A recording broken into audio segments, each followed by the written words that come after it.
Jatelo duond bura mar Wiper odonje kaunti ma Kilifi kamar kwayo mane jaod bura ma Linda Isha Jumwa mondo oriwre kodgi e kampen mag yiero maduong' e higa manyien.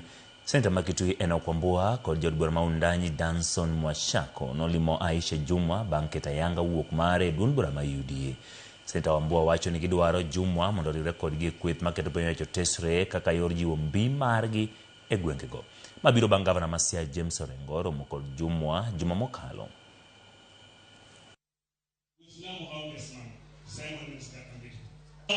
Anateteleka kidogo, lakini kwa sababu maumivu yako itafika kweli.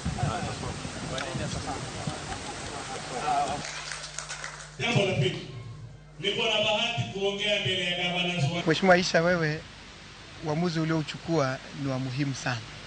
Manake watu wetu wa Pwani walikuwa wanangoja kinara kama wewe afanye uamuzi uliofanya wa kutoka ile chama ulichokuwa na ukakuja wasema kwamba sasa unakuja kuconsult wananchi wa hapa Kilifi na ndugu zako kina sisi. In the next 2 weeks,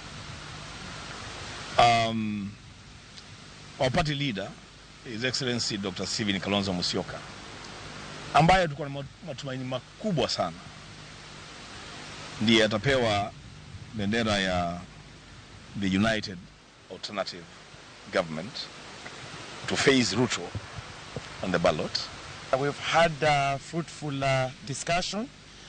Now, I'm so hopeful that going forward, mimi nitakuja kusimama niwaambie watu wa Kilifi, kwa sababu hivi sasa siwezi kuwa na jibu mwafaka.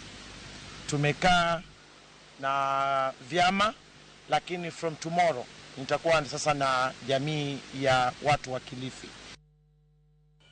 Kodhi weche mag ng'anyo ma okum jotuo mamanyo thieth kuonde thieth moko mag piny owacho